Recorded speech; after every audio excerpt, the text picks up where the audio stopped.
Evening on tonight's show, you're gonna maybe even ponder the thoughts of, is the universe conscious?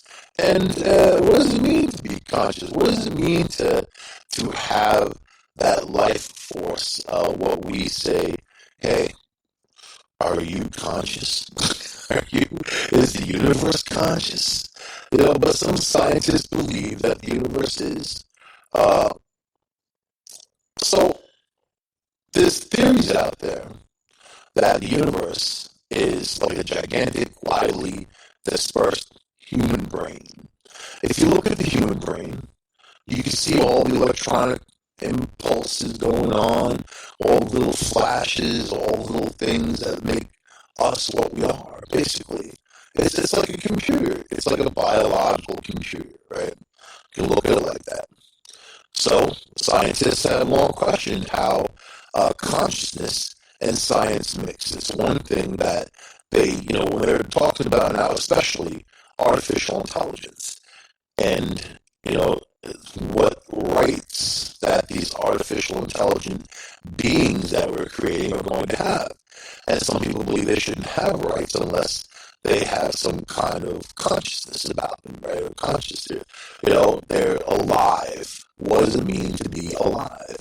So, two mathematicians with not a lot to do have turned one theory into a crunchable math model. So, if you know me, you know that I love my numbers. Numbers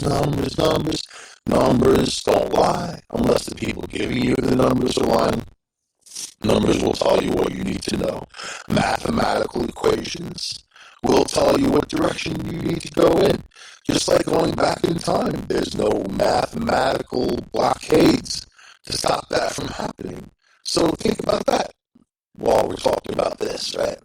So, an upcoming research scientist will attempt to show the universe has consciousness. Yet, really, no matter the outcome, we'll soon learn more about what it means to be conscious and which objects around us might have a mind of their own.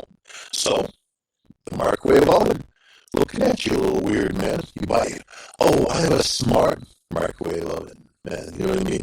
People do that. I have a smart TV.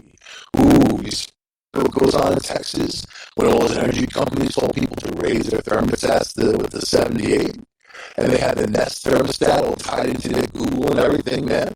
And these companies raised their thermostats, not the people, the companies. And they said they have legal rights to it.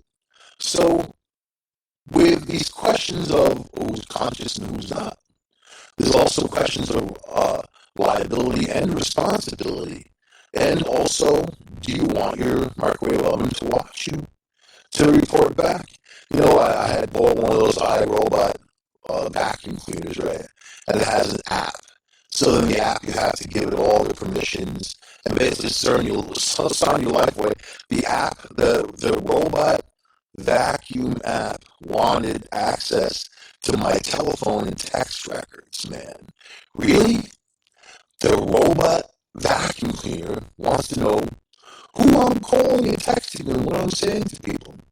No, the company wants access to all my records so they can dive in and data mine and do what they want to do with it, right? And of course I didn't sign that thing up. Of course I didn't use the stupid thing, So I had an AI robot that I just functioned without the app. So it wasn't as smart as it could have been, but it definitely functioned. So, but the bottom line is, they want you to tie yourself in to this intricate system, right? And it's much like a brain, much like being tied in. Look at the internet. Look how it connects. Who it's connected to. People in their social media. People can't even separate themselves from their phones. They have their hand. They usually carry their pocket. Most people carry their hands and they walk around. It's something that because humans love to be distracted and also addicted. So you have the best of all worlds. The cell phone was designed specifically to capture people. And it's what it did, right? So anyway, here we go. The basic definition of consciousness. intentionally leaves a lot of questions unanswered. It's the normal mental condition of the waking state of humans, characterized by the experience of perceptions, thoughts, feelings, awareness of the external world, and often in humans, but not necessarily in other animals, self-awareness. You are aware of yourself. So, of course, cats are aware of themselves. You know, they lick their little paws. They eat their little num-nums. They do their little thing. Torture some mice or something while they're at it, right? Dogs are aware of themselves. They know that they like to sniff butts. They know that they like to sniff the same butt for, I don't know, forever. As long as they can sniff it. That's dogs. So you think that all animals aren't kind of self-aware? I think if they're out there trying to survive, they're definitely aware of themselves. You know, or fighting for survival. They're aware of themselves. And who can get even into viruses and things like that. What's aware, if you want to talk about aware? But thoughts, feelings, awareness of the external world, I don't know. That's a very interesting thing around spirit, on what's a spirit, right? So they're leaving spirit out of this because these are scientists that don't function in the spiritual world.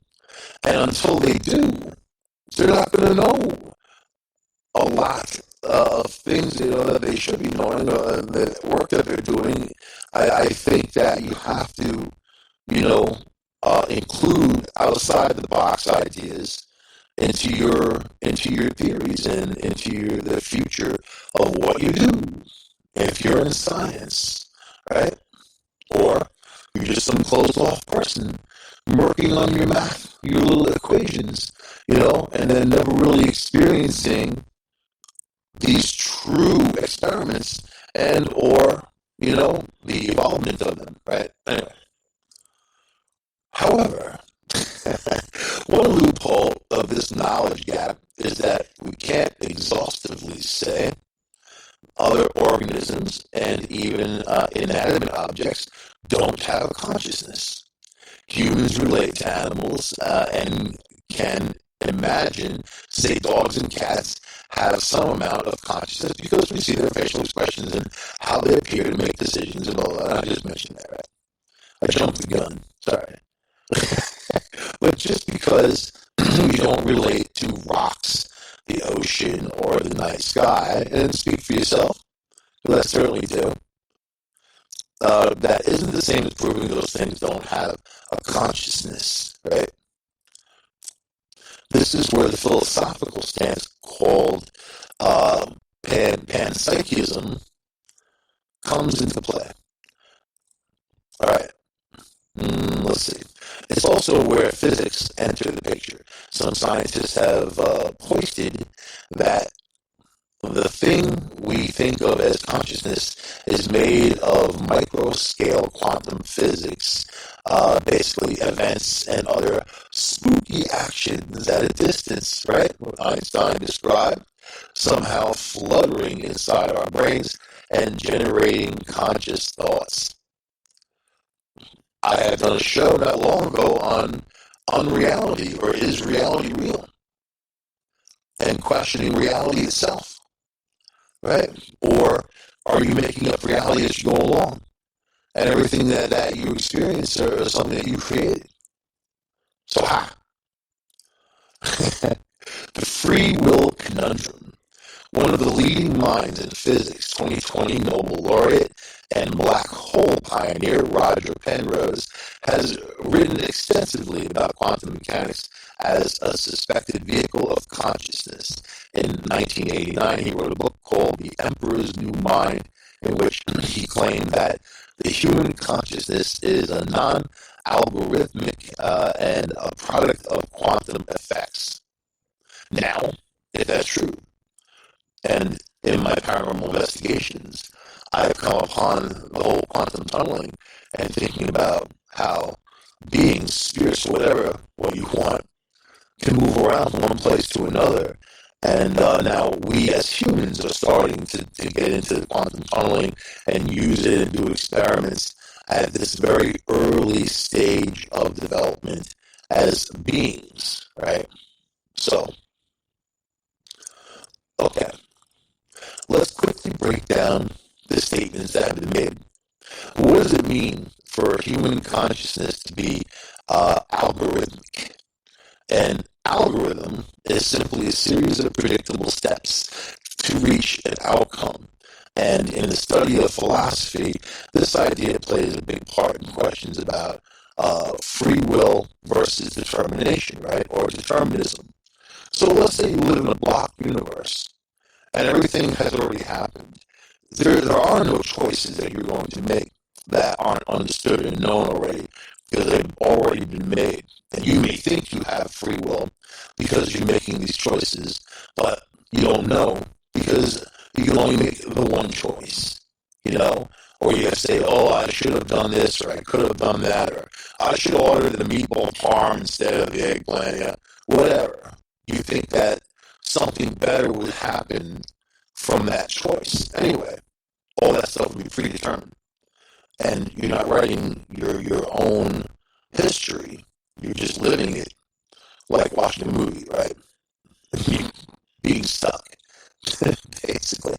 So our brains simply cranking out math-like processes that can be telescoped in advance.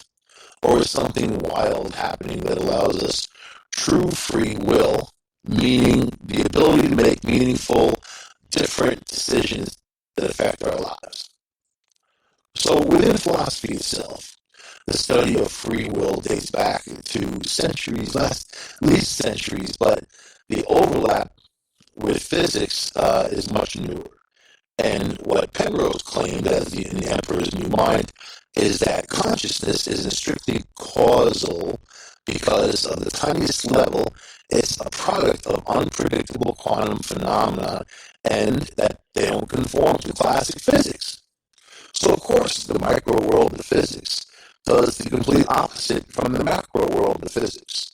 You know, I have a supposition that there's also a mega world of physics that is opposite from the world that we're in, and then so on and so on, and also smaller than micro, right? So, but in quantum tunneling, this is where they're able to move particles many miles from one place to another instantaneously, and those particles react together when they're moved.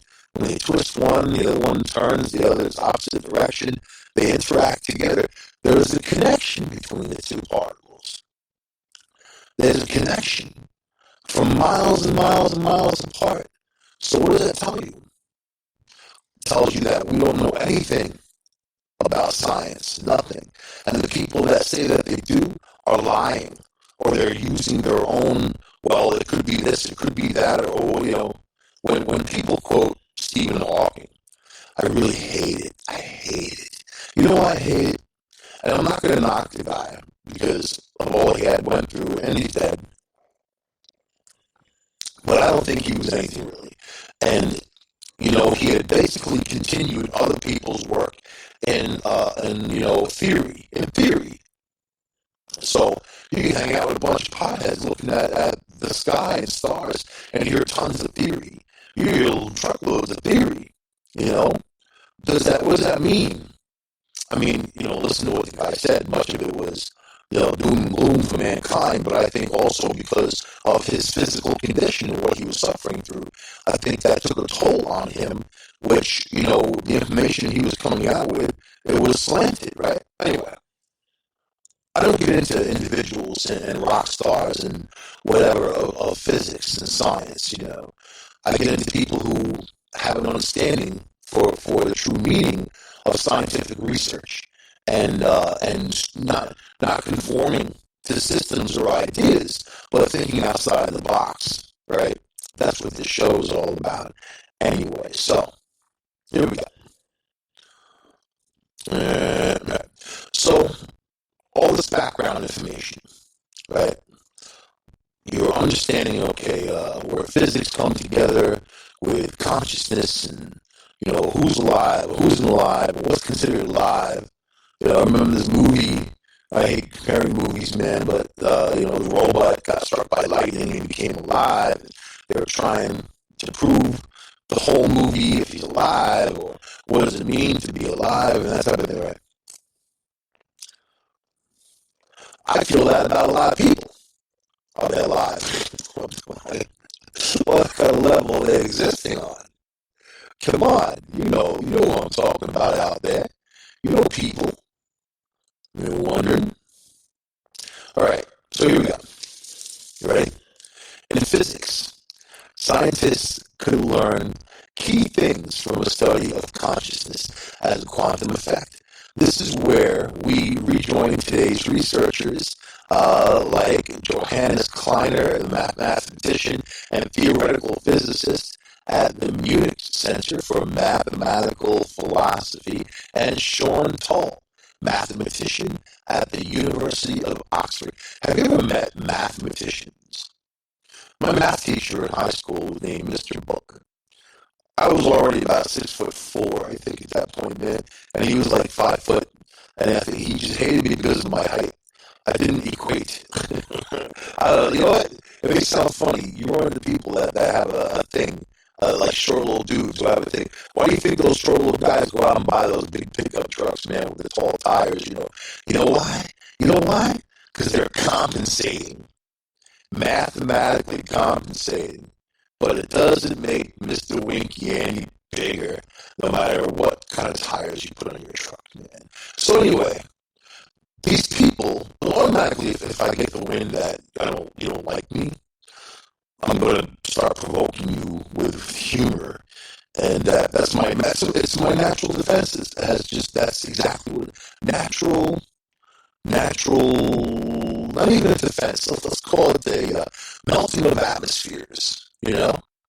Trying to bond something so something else doesn't explode at some point. So. And then mathematicians are very angry, irritated people. They are people you can make them mad about anything. And all you gotta do is talk to them for 3 seconds to know because they wear all of their angst and all of their crap emotions, not just mathematicians, but people. People who have issues wear it all on their sleeve. You only have to talk to them for a few seconds to know what the hell they're all about. And then once you have enough ammunition, boom, you're in that world. You're in that world. So this reminds me of him. Upset and angry.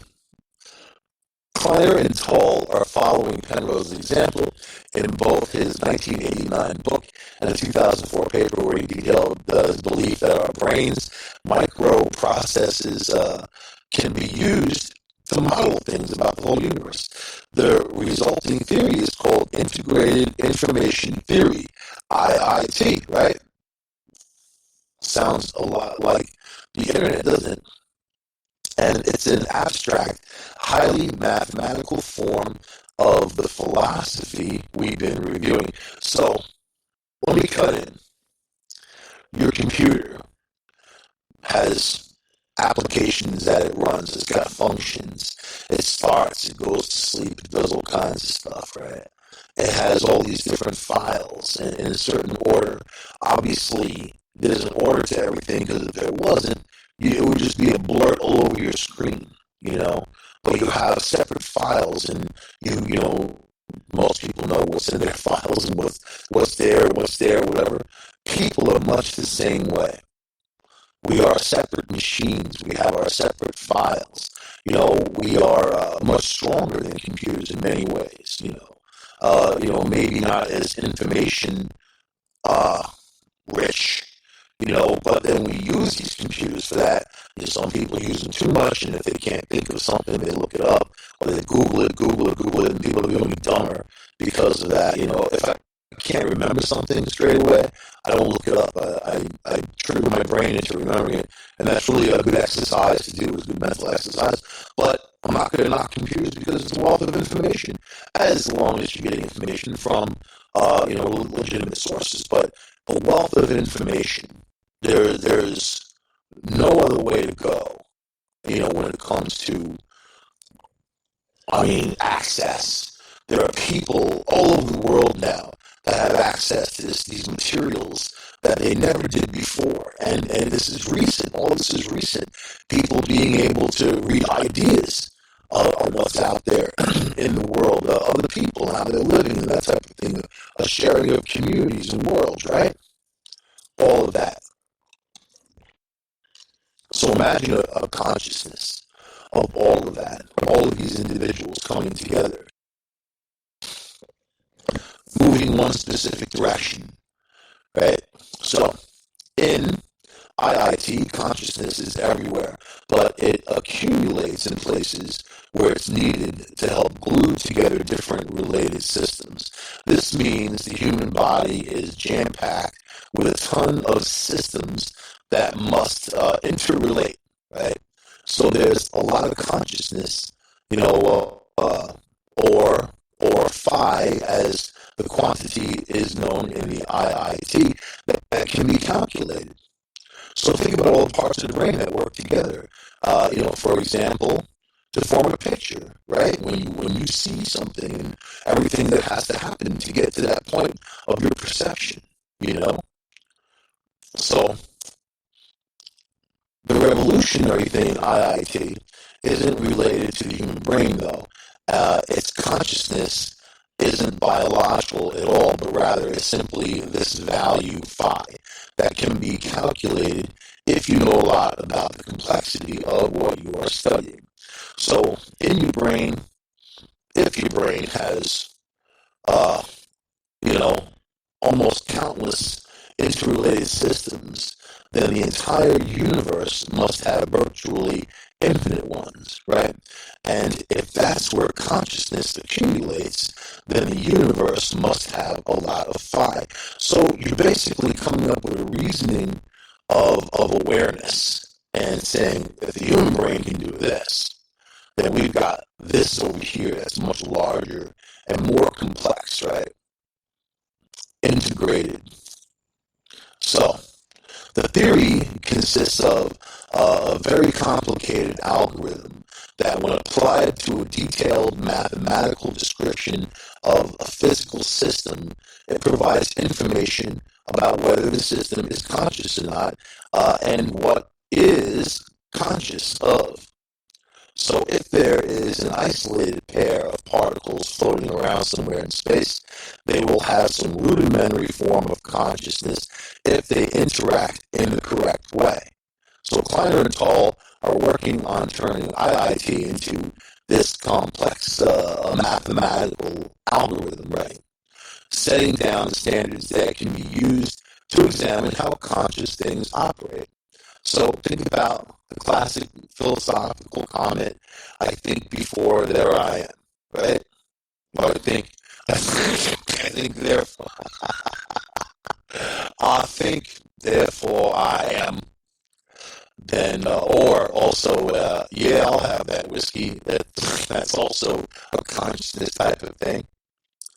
So imagine two geniuses turning that into a workable formula when you substitute in 100 different number of values and end up with your specific I am answer. So the next step is to actually crush the numbers and then grapple with the moral implications of a hypothetically conscious universe. So interesting stuff, right? I like it because it brings people closer to even a spiritual answer, you know. All too often, scientists have dismissed, even the paranormal, so they kind of don't even acknowledge it, and now they're being forced to acknowledge it because things are coming to light that are unexplainable, so it's different.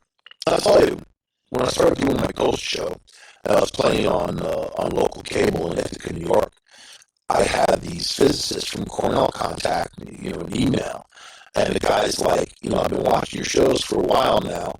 I see the equipment that you use. He's like, it's not possible for you to be getting these spikes and what goes on in your equipment, unless, we're faking it or something, right? And, I always invite people to come along if they have any kind of, even I love the doubters. I have a real fondness of watching people run out of the haunted house who are terrorized and screaming because it's a sadistic side of me. I'm sorry.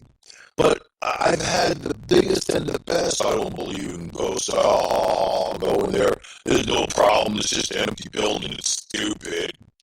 Really? Why don't you come along with us? And then those are the people within, 15, 16 minutes. I gotta get out of here. Oh, I'm cold. I'm sweating. I don't know what to do. I see things. I hear things. Ah. I think it's time that you go to 7-Eleven and get a Slurpee and calm down, man, Just take a breath, calm down. It's going to be all right. Not really. They're going to follow you home and haunt you for good. Anyway, I don't know how the hell we got on that one. That's my crazy brain.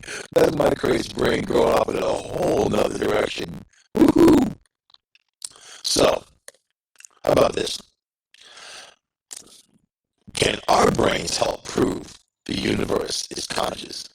And this is much like the article I read previous, But I really like to focus on the conscious part of, I don't know, of being aware and perception. And everybody's perception is different, Everybody's perception is different.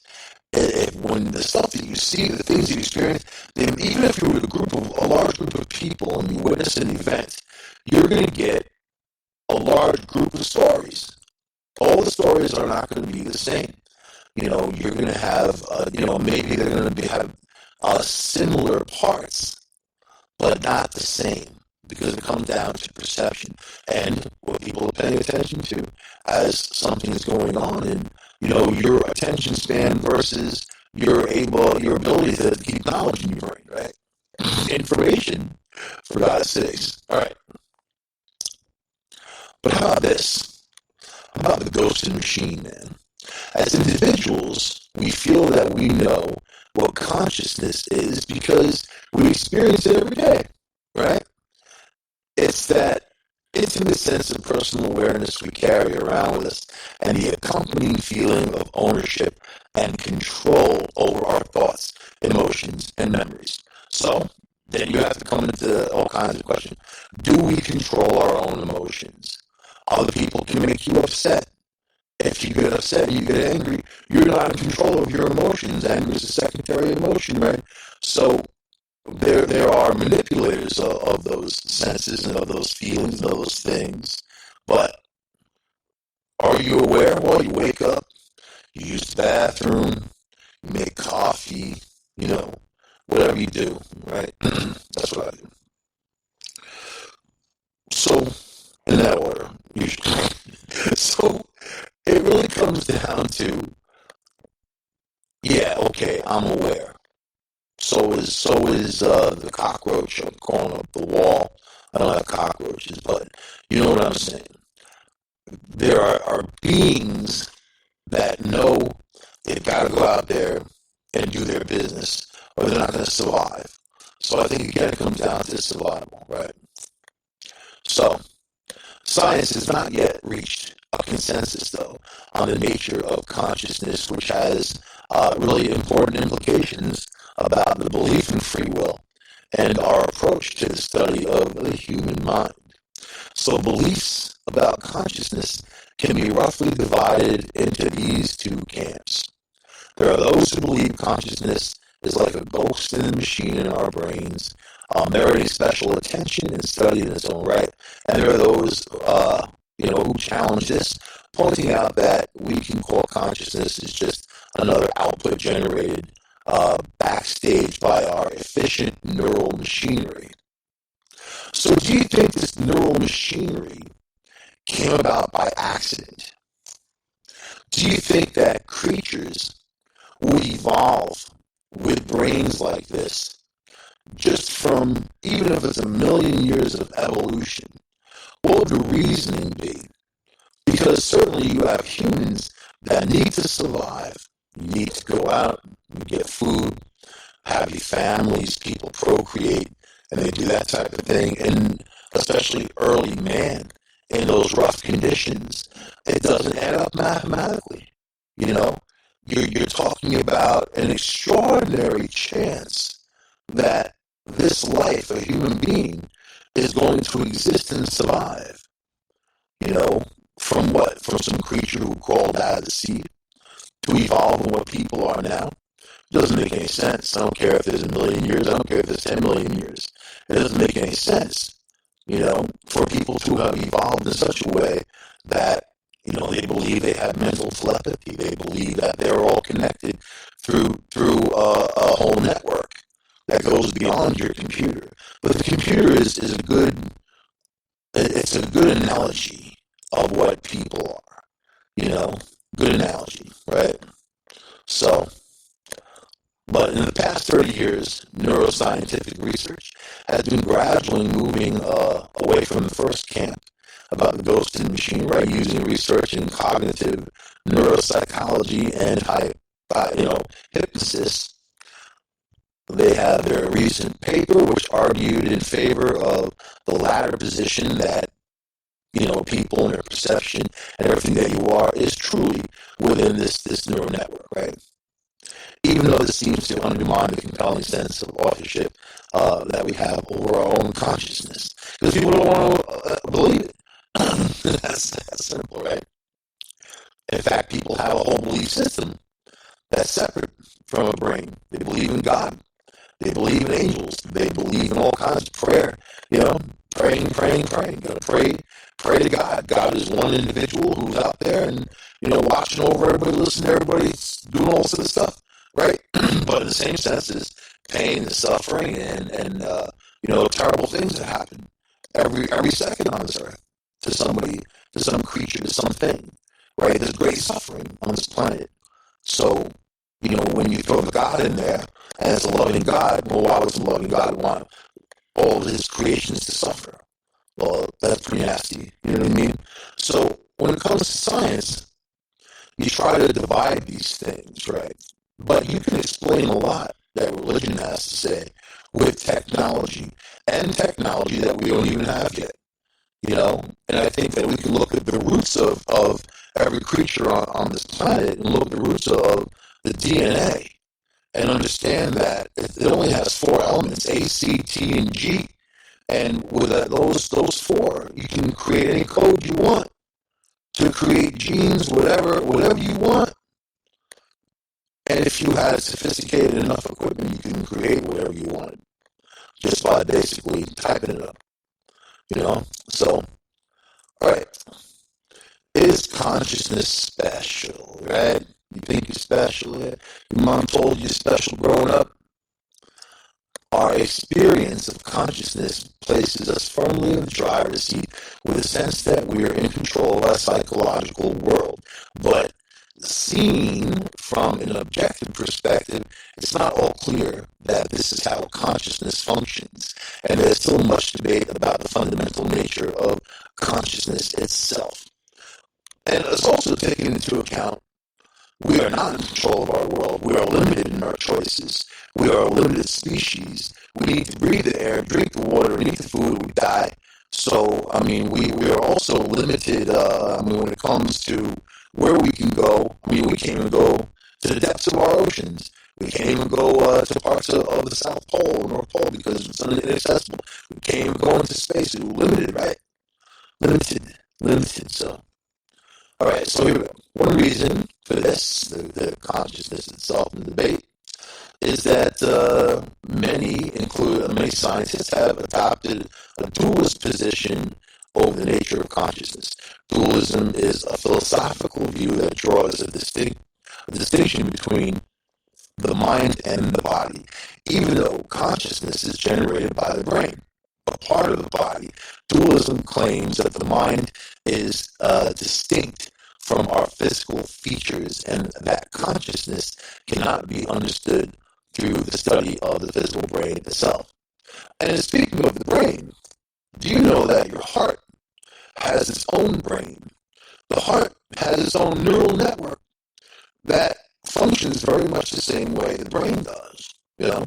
And you know how smart your body is when it comes to nutrients and how it moves things around and your genes and then how things are made up where, you know, your brain knows exactly where or what nutrients go to your brain and your heart and your whatever. I mean, it's an amazing system. Amazing system what a human body is and what it does, right? So, all right, so it's easy to see why we believe this to be the case while every other process in the human body ticks and pulses away with our oversight. There is something uniquely transcendental about our experience of consciousness. It's no surprise that we treated consciousness as something special, distinct from the automatic systems that keep us breathing and digesting. They want to say it, but they can't because they're scientists and you know, scientists of yore back in the day were also spiritual, and they tried bringing those two aspects together, and then they went separate ways. They were mocked and not accepted as real scientists, which is funny because you don't have one without the other, obviously. Anyway, a growing body of evidence from a field of cognitive neuroscience which studies biological processes underpinning cognition, challenges this view. Such studies draw attention to the fact that many psychological functions are generated and carried out entirely outside of our subjective awareness by a range of fast, efficient, non-conscious brain systems. How complicated is that? Imagine assembling something like that. Right? Imagine you are the creator and you're assembling this kind of brain system so you can function, right? Tell me it just happened by accident. So consider, for example, how effortlessly we regain consciousness each morning after losing it the night before, or how with no deliberate effort we instantly recognize the understand shapes, colors, patterns, and faces we encounter. But see, because you're sleeping, does that mean you're not conscious? I mean, yeah, you could say it's unconscious, you know, but is there really such a thing if you are conscious? Think about that. So, consider that we don't actually experience how our own perceptions are created, or how thoughts and sentences are produced, or how we recall our memories, or how we control our muscles to walk, or our tongues to talk, or, you know, simply put, basically we don't generate our, you know, or control our thoughts, feelings, actions. We just seem to become aware of them, which obviously, if you're going to choose, hey, I got to go to this place and get a coffee, you know, whatever, and you choose how many sugars you want there, and you know, you want what kind of milk you want, if you don't want milk, right?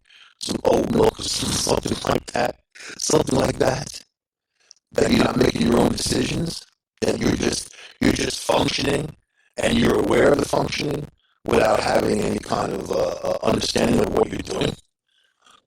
You know, or you do understand what you're doing, but you have no control over what you're doing, right? So, a recent paper argues that consciousness involves no separate, independent psychological process distinct from the brain itself, just as there's no additional function to digestion that exists separately from physical workings of the gut. But you see, the system is input, process, output. The system understands about digestion. You don't have to do too much. Eat the right stuff, maybe. Maybe there's things you don't want to mix together, you know, upset your stomach. Chinese food and Mexican food, probably not a good idea.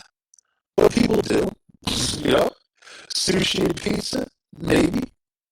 But people make their own choices, which brings you to a bathroom, right? But does your body need to think, okay, how am I going to digest this food? Where am I going to put the nutrients? I just talked about the whole railway of nutrients, right? And how smart the body is, aside from you. It's not you making these decisions. It's not you telling yourself to breathe. It's an automatic function. It's something that is in your system. It's in your brain. It is you but you're not causing it to happen. You can control your own breathing. If you stop breathing, you know what happens there, right? But you breathe all night long. You breathe all day long. It's a function that your body tells you to do. So, all right. While it's clear that both the experience and content of the consciousness are real, scientists argue that there are basically secondary phenomena based on the mechanisms of the physical brain itself. In other words, our subjective experience of consciousness is real, but the functions of control and ownership we attribute to that experience is not. So when they wrote that, was that real for them? Or was it their bodies who just decided to do it? And they're on for the ride, right? That's why I don't like boats. Future study of the brain, right? Our position is neither obvious nor intuitive, but we contend that continuing to place consciousness in the driver's seat above and beyond the physical workings of the brain and attributing cognitive functions to it risks confusion and delaying a better understanding to human psychology and behavior. No, it doesn't. It just knocks back their theory, right? Because these guys firmly don't believe in spiritualness. They don't believe in that consciousness is actually spirit, or it's anything else but just, a neurological system, the workings of the brain and how you perceive things, right? To better align psychology with the rest of the natural sciences, and to be consistent with how we understand and study processes like digestion and respiration, we favor a perspective change. We should redirect our efforts to studying the non-conscious brain and not the functions previously attributed to conscious. So isn't it funny that, here these guys are very obvious for psychologists and psychiatrists trying to make their case. They're not very smart. They're very obvious that they want to just shut down the other research because, they don't believe in it, they don't believe it's real and whatever. What's wrong with people doing research in that area and these guys doing research in this area? You know what's wrong with it? Because they think that the other stuff shouldn't exist because it mocks what they're doing. They think what they're doing is right and that's the only answer. That kind of arrogance and ego does not take you on a path of happiness, man, and also seeking out any kind of knowledge either. It gets you, it brings into an adversarial game and an area in science that shouldn't be adversarial. It should be a working harmony, right? But it's interesting when I read these articles that these groups do, and it's just, wow. They just don't believe in it. People didn't believe in Nikola Tesla. They mocked him and all the other stuff. And, how many inventors, over the years, over the centuries that were mocked, especially back in the day when they were bringing in spiritual aspects to their scientific research. And then it was mocked and it was separated. And, of course, you have a whole religious system that's designed for power and control, where they don't want you to have any original ideas, so they also separated things, right? But where do you find yourself in every day? I mean, your conscious life. And what is consciousness? Really, it hasn't been answered. And this is something that they're researching, which is kind of funny, actually, because I think that if you're self-aware and you're functioning, that's pretty much conscious, right? Especially if you have a purpose. But some people, they have no purpose. Some people are retired, they don't do anything, they kind of just wake up and live their lives or look at the news and, yell at their TV and whatever, man, and go to sleep again, right? Some people get up and they go out and build bridges, or they do things for humanity. I mean, you have all levels of life that function on different planes, right? So, are those people all conscious? Of course they are. Their dogs conscious? Of course they are. So, but it comes down to what level. What level, and then what does it mean, ultimately, to how we treat other creatures, other beings, other things that are conscious, right? I mean, do we treat them differently? Are plants conscious? Are plants aware of themselves? Are they just reacting to the environment when they grow? There are some plants that are very aware, some not so. But same for people. So these are all things that we need to explore in the future. But I think it's very, very, very interesting stuff. Anyway, I'm conscious of the fact that I've got to end the show right now. And also the fact that my coffee cup is empty. Why is my coffee cup always empty? I don't know. But I'm conscious of that. I will talk to you guys next week on this here show, United Public Radio Network, UPRNTalkRadio.com, 107.5 New Orleans, 104.7 in Pass Christian. I'll see you next week. Que pasa, ya.